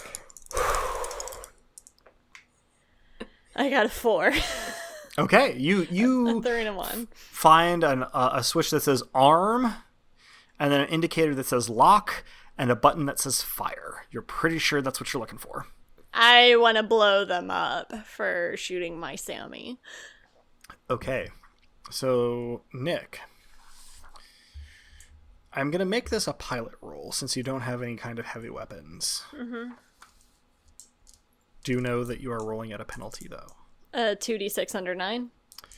2d6 under 8 something. because of the water. It's -1 wits. Okay. And again, you're rolling at a penalty, which you Okay. I got a 4 and a 3, so 7. You launch the missiles. Roll damage, but know that you did not hit the helicopter itself. Okay. Well, how many dice should I roll for damage? Oh, right. No, I had this up just a second ago. Sorry. I forgot that you guys aren't me and don't know what's in my brain. While you're looking it up, I will say, I mean, we don't actually have telekinesis, but we can try. give it a go, yeah. Or psychokinesis, excuse me. None of the above. I will say while we're paused briefly, just for our listeners at home, Sam's got 48 health total. So Thank God. with the drain and everything, effective health of 23 currently. Not too close to death's door. That's about as much HP as I have. You have casually double my health. Yeah. Yes. I have lost about as much as you've got. Yeah. Yeah. Actual okay. cannon. So Nick is rolling 10 d6 for damage. Heck yes. Whoa. 1, Now, 2, 3, again, 4, 5, 6, 7, 8, the 9, blast 10. radius is going to affect this. Gotta get that good dice rolling sound. Good Foley, yeah. This is gonna take me a moment because math. Carry the So 1. 12, 14, 19, 20, I'm just gonna make this easy on myself. 29 and 32. 32. Nice. Not bad. But, of course, you didn't hit the helicopter directly. Mm-hmm. The two that had disembarked are on the side of the helicopter that the missiles do hit, though, and are left as smoldering wrecks. Everyone inside the helicopter is probably okay. Rue. I think that I'm going to try to heat this boy up again. Okay. You automatically do it if you're so you are continuing. you don't have to re-roll the attack, but you do have to roll your temperature Okay. change for this time. So 3d6. That is so much better. That's a 16. 16. So that's going to be. Am I correct in thinking that's in excess of 500 degrees? It's 800 degrees. Okay, so Roast those boys. the helicopter explodes. The whole thing just Boom. Go in this Team gout Pyro. of flame. In fact, Nick, roll a pilot to stay aloft when the shockwave of this goes off. Okay. Whew, an 8, and I had to roll under a 9. An 8. Oh, I had to roll under Minus 8? 1 wits. Minus Yeah. 1 wits because of the water. Okay. Yeah. So, bits of this helicopter plink off of you guys' armor, and it gets bumpy for a minute, but you manage to stay aloft and unharmed. There don't seem to be any other guys. You guys did amazingly well with this, I will add out of character, just kind of as an aside. I expected this to be a lot harder. Shows what I know. There are no more of these spooks around. You guys, for the first time in quite some time, are safe. Do I know anything about what sort of response my phone call might have gotten? You can expect a team to show up sometime in the next 24 hours, but you don't know who or what their objective will be. Okay. Let's get us to the farm. Yeah. I'm still loudly assuring everybody that I'm okay. Leave Yeah. I the could've- helicopter here, though, so that we don't take it to the farm. Okay. So yeah, you guys land the helicopter with not too much incident, and you walk down the road toward the Striker farm where everybody has kind of settled in and is drinking some water. Once Wayne? we are out of the blast radius, I will overheat the third helicopter's gas can. Yeah, it also goes up pretty spectacularly. When you guys arrive at the Striker farm, I will offer Sam, also Rue a high five. Yes, high fives all around you guys. Rue's jumping sure. up and down. I'm gonna skateboard to the farm. I continue offering high fives, even though every time somebody actually high fives me, I go, ooh. Doesn't stop I me. enthusiastically high five everyone, but look very uncomfortable when Sam expresses pain and then ask if he needs any help. Gonna be just fine. Not sure I can walk it off completely, but I'm surprised you don't. I said I'm surprised you don't just like hug him. Well, after he says he's fine, not to. No, I let's say canonically, there's a hug, and I go, oh, thanks, Nick. Granby walks with you guys. She's got her rifle on one shoulder. Sam is carrying the Gatling gun and the scrap Does gauntlets. Granby, by any chance, And you are all trooping know down first toward. aid enough to heal her kid, grandkid? Damn. She does not. You guys like put pressure on it, put a bandage on it, but it's gonna be back at the farm before anything particular can be done. You know, chat and sort of unwind on the way to the farm, and when you get there, there's a lot of kids like playing on hay bales and stuff, and Granby goes immediately to make some cobbler. You see something about a gas leak on the evening news that night, and before the next morning has gotten too old, after some early breakfast, Granby tries to start contacting people's families and getting the kids out of here before the spooks show up again.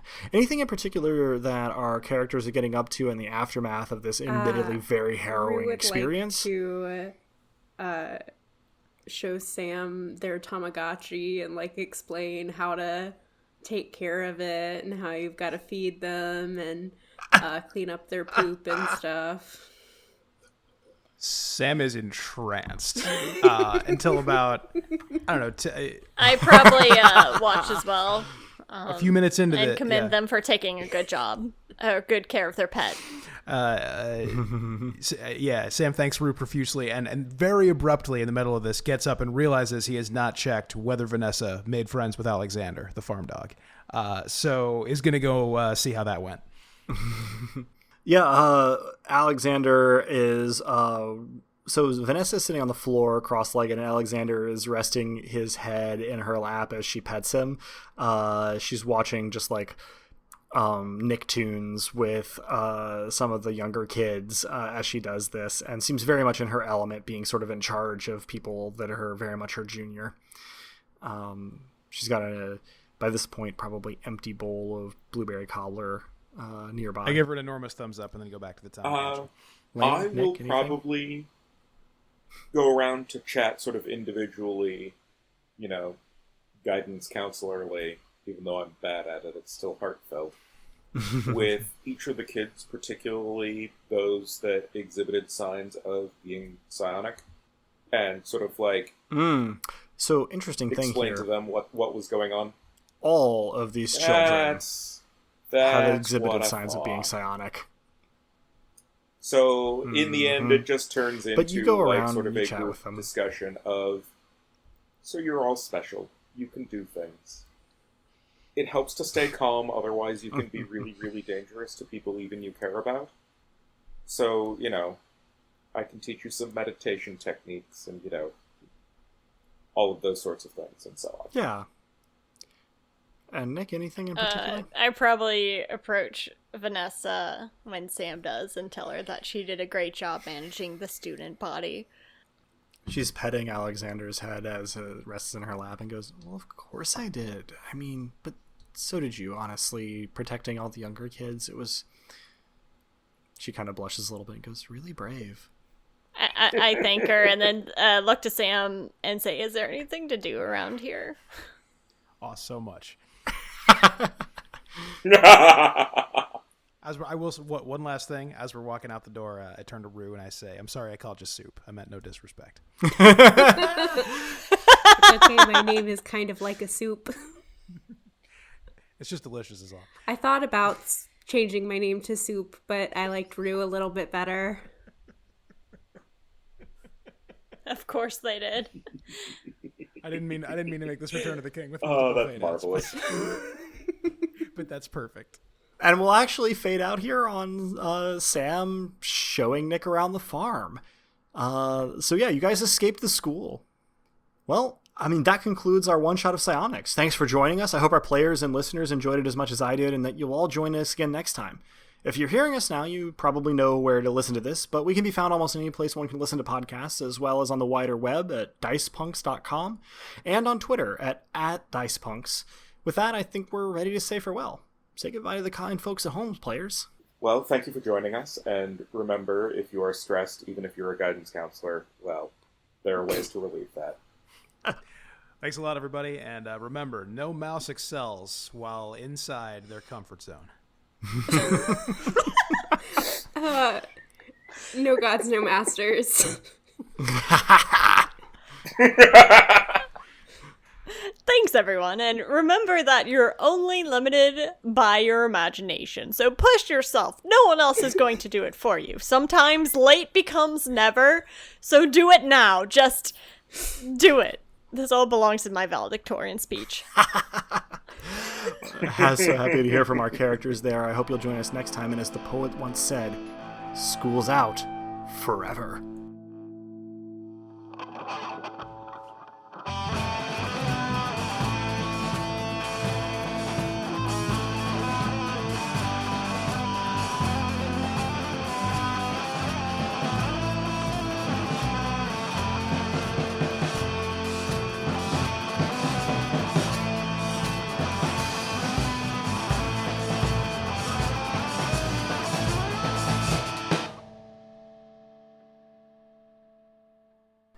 Hello again, wonderful listeners. What you're about to hear is episode 0 of our Dice Peaks After Show, where I chat with our players about the session we just played. It's a 20 to 40 minute peek behind the scenes, as well as a place for us to reflect on our play, chat about systems and mechanics, and pat each other on the back for our favorite parts of each session. We hope you enjoy it, and if you do, maybe head over to patreon.com/dicepunks, where Dice Peaks is available to $5 backers and up for all subsequent episodes. Thanks!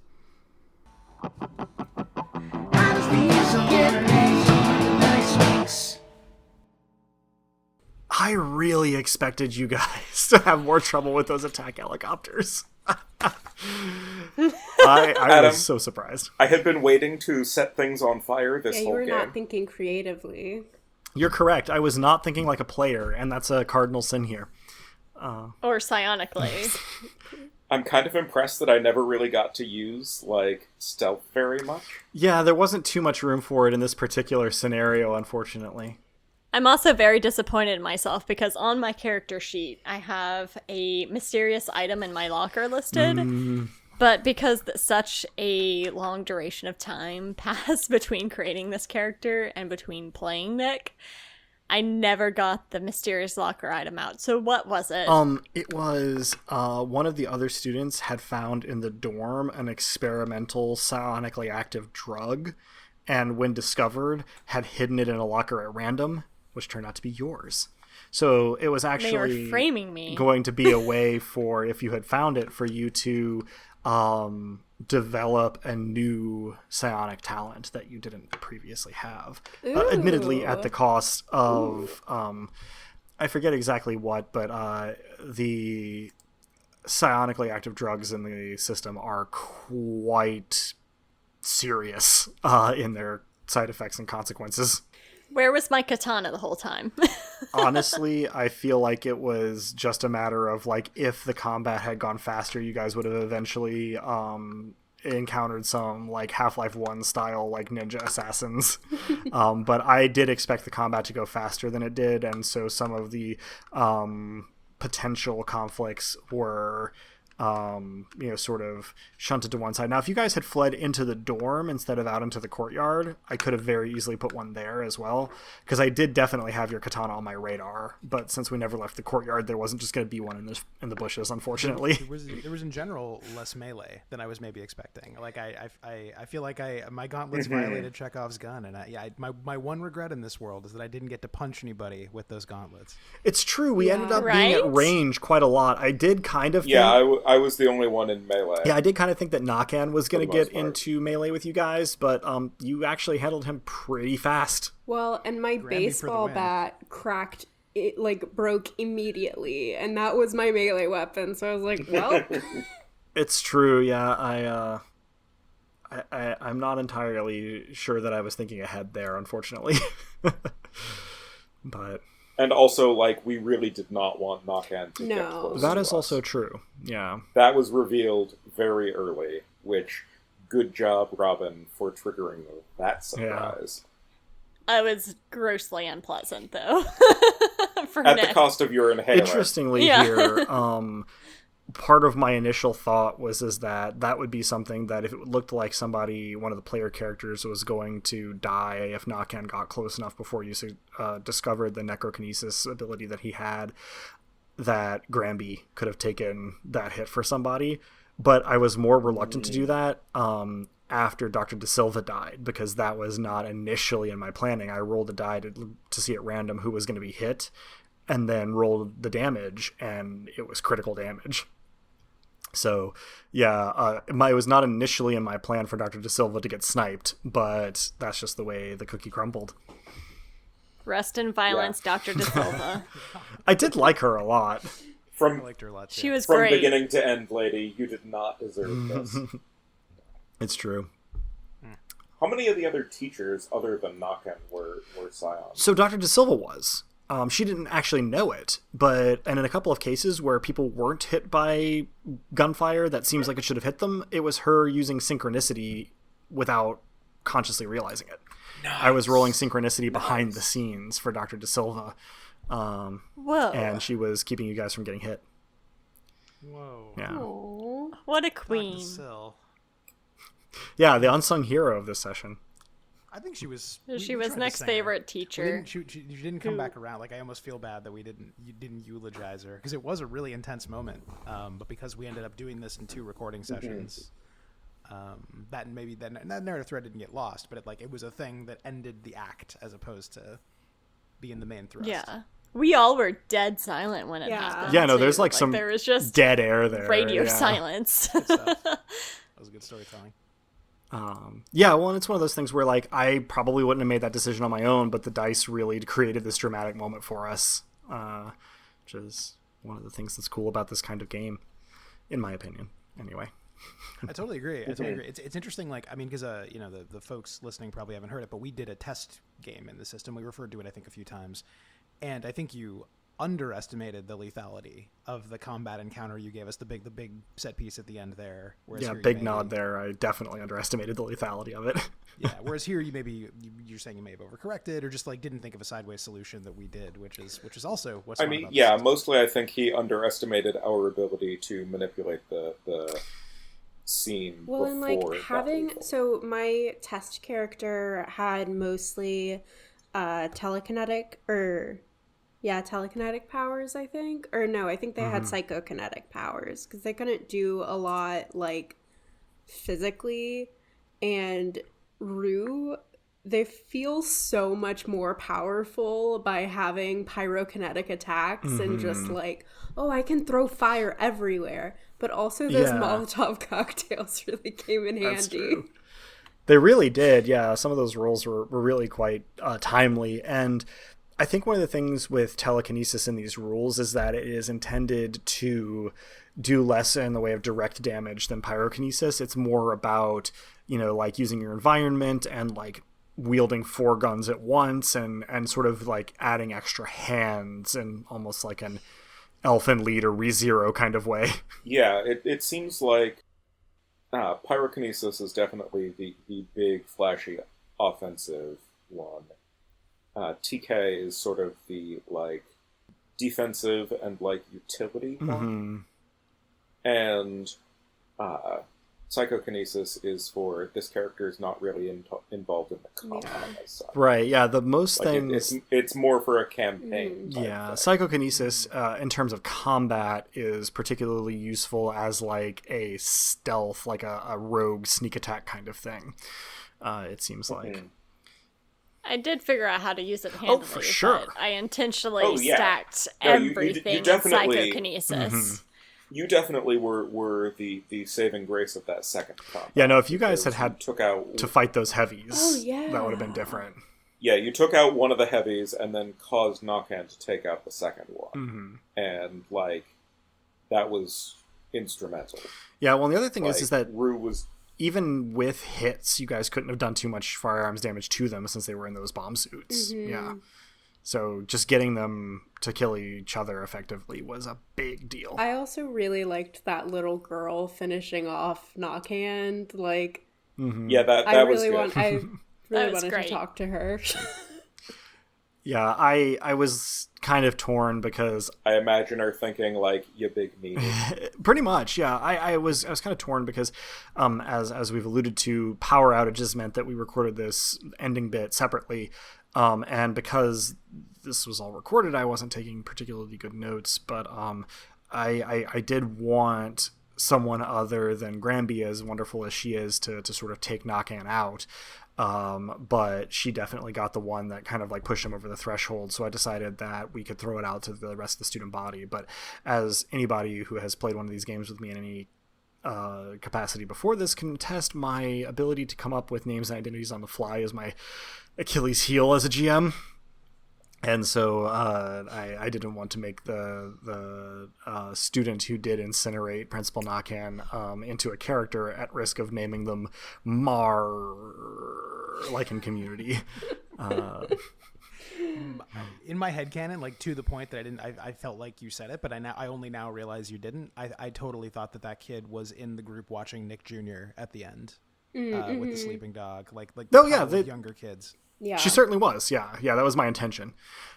She was a little worse for wear, but not at all like critically injured, and definitely made it back to the Striker farm in my mind, at least. And met a puppy. Yeah, And then a puppy.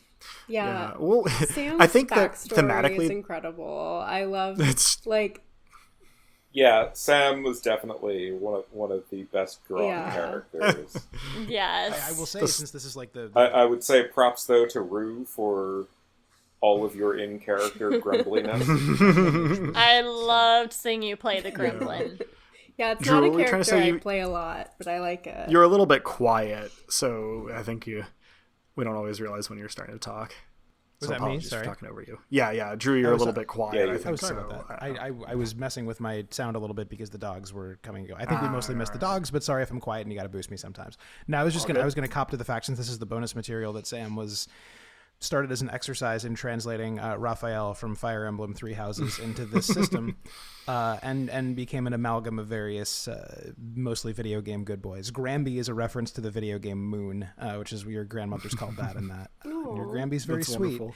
She's less lethal than this Gramby, but Yeah, I definitely got Kronk vibes from Sam from Emperor's New Groove. yeah, good video game. Pull Yeah. the lever! Good boys. Round Patrick lever! Warburton characters. Why do we even have that exactly. liver? Yeah, where was our Yzma? Yeah, there was no but, reason in this, really. I will say that though, should have I been gotta say, Granby. everybody's characters were extremely well drawn. For sure. Yeah, no, Mr. Drummond, who is older than everybody else, but is still a baby gay, as I believe you said off mic, does. And then I just the goblinage of Rue Like, and inexperienced new gay, Yeah. but like protective of all the newer gays. And I must say a word. And- I said this off mic, but Robin, like Nick could have been a dick so easily, and he super wasn't. Yeah. he was just like this overachieving. Yeah, no, pure Nick soul. was A sweet wonderful. cinnamon roll. Yeah. I An actually anxious was cinnamon roll. a very anxious cinnamon Yeah. roll. And initially, when I was writing a character for this, I was going to be a complete jerk. I was going to take a page out of Victoria Schwab's Vicious series and do like Victor Vale something. And as I was writing it, I was like, I don't feel like playing a narcissist right now. Yeah, no, just a real brittle, smart, nice kid. I appreciated that a lot. That was a lot of fun. Oh man, yeah, I wasn't I just sure. realized, by the way, why my mic was so quiet. It's because I was doing this for the, like I was. Yeah, you were projecting. Yeah. Oh, yeah, I man. also really liked y'all's character voices. Other than when I am 100%. gremlin chuckling, I don't like doing character voices, so it's really nice Your to chuckle- hear other your people chuckle do it. Yeah, I don't really do Chuckle very was much with everything. character voices either. So yeah, I try It was. with the character voices, but boy, it's hard. I try slightly to vary sort of the words they choose, but like the rest is just this is how I talk. So when I said they were I have watching, no idea what I'm doing. I feel like your characters have an individual sort of cadence to them. You know, they each talk in a somewhat different way, even if you're not doing voices. And for what it's worth, now that I have reflected on it a moment, I feel like the Nicktoons that the kids were watching back at the house must thematically have been Avatar: The Last Airbender. Aw. Yes! Love it. We were Team Avatar. Except we With so many firebenders. So many firebenders. Oh, for sure, for sure. All right, well, I think we'll call it a wrap there. We can, sort of sign off for real and all here. Should this particularly ever see the light of day, I hope people enjoyed this peek behind the curtain, as it were. And I want to thank all of my players. Dice Peak. Dice peaks. I like that. Perfect. But yeah, I thank all my players for joining me to this little post game, and hope all our listeners will tune in next time. Ciao for now. Bye. Woo! Bye. Bye-bye. Later, all.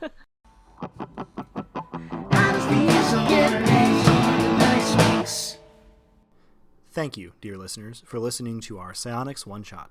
In 2 weeks, you can hear the first episode of our first campaign, Nightfall, so if you enjoyed this at all, definitely don't miss that. Nightfall is what we'll be doing for a good long while going forward, and I'm very excited for you to hear it. The songs in this episode, Theme of the Dice Punks and Fanfare for Dice Peaks, were written and recorded by our very own Samson Stryker, Drew. Cover art was by Joanne, who played the inveterate gremlin Rue. Site design and graphics for DicePunks.com are by Robin, the player for valedictorian to be Nick Noble.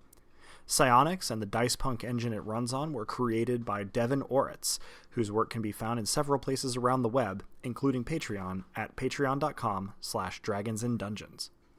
Thanks so much for listening. If you liked what you heard, well, that's reward enough on its own, really. But if you're so inclined, you can help us out by rating and reviewing us wherever you're listening to us, telling your friends who you think would like us to give us a listen, and even by heading over to our Patreon at patreon.com/dicepunks. We have fun rewards available to backers, including a patron-only Discord and access to the Dice Peaks After Show for episodes 1 and following. Regardless, we hope you'll tune in again, and until then, remember, subtlety is for cowards.